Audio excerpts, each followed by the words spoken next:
라디오 땡땡 기도입니다. 오늘은 8월 1일입니다. 8월 15일까지는 로마서로 묵상하겠습니다. 오늘 날마다 죽기로 큐티 본문은 로마서 1장 1절에서 7절 말씀입니다. 로마서 1장 1절에서 7절 말씀의 제목은 부르심을 받은 사람. 로마서 1장을 시작하면서 바울은 자신의 정체성을 소개합니다. 일종의 서론이라고 볼 수 있습니다. 대부분 글을 쓰는 분들은 처음에 자신을 소개합니다. 바울도 동일한 방식을 선택하고 있습니다. 그렇다면 로마서를 읽게 될 독자들에게 바울은 자신을 어떻게 소개할까요? 바울의 자기소개와 관련해서 눈에 띄는 구절은 부르심을 받았다는 구절입니다. 자신은 사도로 부르심을 받은 사람이라고 소개합니다. 일종의 영적 자부심이라고 볼 수 있습니다. 그런데 교회 다니는 우리들 입장에서 익숙한 단어로 보지 말고 당시 시대적 상황에서 이 구절을 볼 수 있어야 합니다. 당시 기독교는 소수 종교였습니다. 히브리 유대인들에게는 신흥 종교로 핍박을 받았습니다. 당시 유대인들 대부분은 예수님을 그리스도로 인정하지 않았습니다. 그런가 하면 로마 제국은 기독교를 박해의 대상으로 보았습니다. 지중해 전역에서 조금씩 일어나는 기독교인의 전가 추세를 보면서 로마 제국은 기독교를 정치적으로 판단했습니다.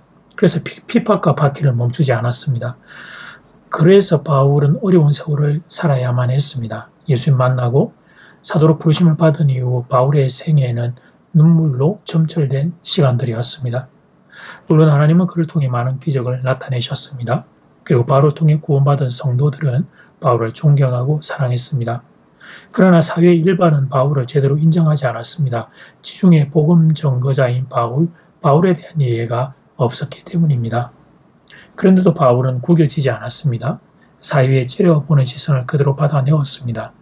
달갑지 않게 여기는 사람들의 시선을 바울은 그대로 받아내었습니다. 굽히지 않았고 꺾이지 않았습니다.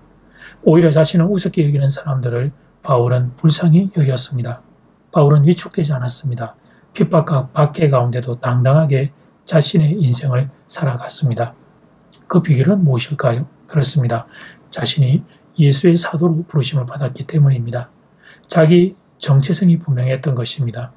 세상적으로는 사람들이 자기를 뭐라고 부르든지 인간적으로는 사람들이 자기를 어떻게 보든지 그런 것에 휘둘리지 않았습니다. 자신은 예수님에게 부르심을 받은 영광스러운 사도였기 때문입니다.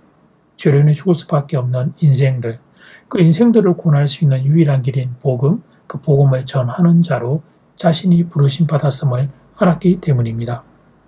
바울은 알았습니다. 예수님의 영광을 알았습니다. 예수로 말미암는 복음의 가치를 알았습니다. 세상에 예수님보다 더 존귀한 분은 없고 세상에 복음보다 더 소중한 것 없음을 바울은 알았습니다. 그런데 자신이 그 존귀한 예수님 그리고 그 소중한 복음 전하는 사도로 부르심을 받은 것이었습니다. 이 사실에 대한 깨달음, 이게 바울의 인생을 당당하게 만들었던 힘이 되었습니다. 그런데 사랑하는 여러분, 바울이 깨달았던 그 부르심의 영광은 여러분에게도 유효합니다. 로마서 1장 6절 말씀, 너희도 그들 중에서 예수 그리스도의 것으로 부르심을 받은 자니라. 너희도, 즉 여러분도 예수 그리스도의 것으로 부르심을 받은 사람들입니다.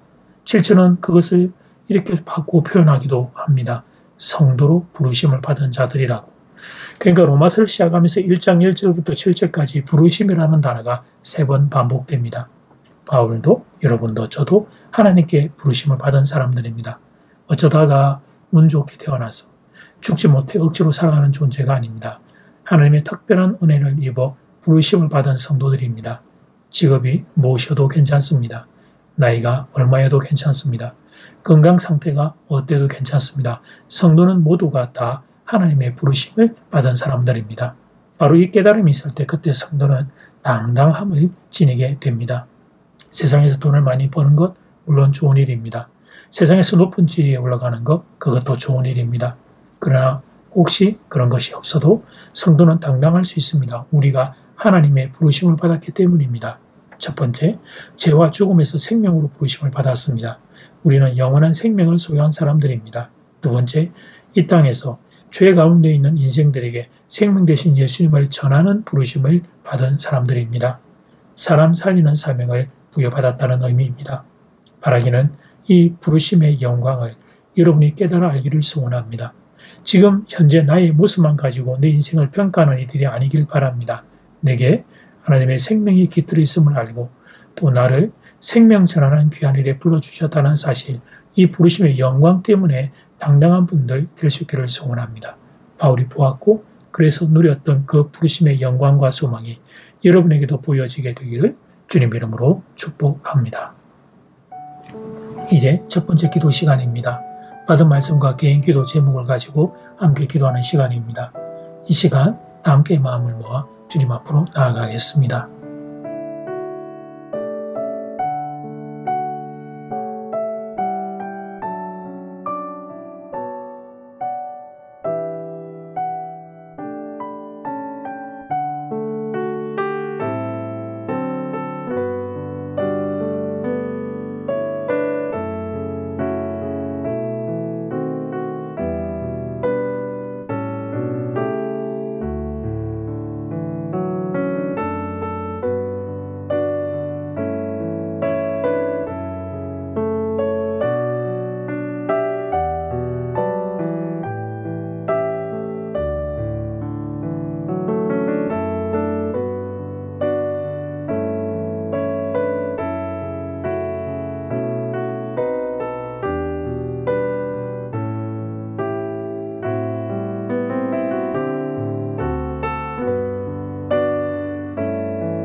이제 두 번째 기도 시간입니다. 부르심의 영광을 여러분도 깨달아 알기를 소원합니다. 지금 현재 나의 모습만 가지고 내 인생을 평가하는 일이 아니길 바랍니다. 내게 하나님의 생명이 깃들어 있음을 알고 또 나를 생명 전환하는 귀한 일에 불러주셨다는 사실, 이 부르심의 영광 때문에 당당한 분들 될 수 있기를 소원합니다. 이 시간 다 함께 마음을 모아 기도드리겠습니다.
예수님 기도합니다. 바울이 보았고 그래서 누렸던 부르심의 영광과 소망을 사랑하는 저희 성도들도 볼 수 있기를 소원합니다. 누릴 수 있기를 소원합니다. 그래서 지금 현재 나의 모습에 어떠함과 상관없이 내가 하나님, 예수 그리스도, 복음, 그 영광의 자리로 부르심 받았다는 이 사실 한 가지로 하나님 담대하게, 당당하게 이 땅 가운데 살아갈 수 있기를 소원합니다. 그리고 그 부르심의 하나님 그 이름처럼 예수의 복음을 주님 알지 못하는 이들에게 전하는 복된 인생들 되기를 소원합니다. 주여 그런 은혜를 모든 교우들에게 허락하여 주시옵소서. 예수님 이름으로 기도드립니다. 아멘. 이제는 각자 개인적으로 기도하시면 되겠습니다. 평안한 밤 되십시오.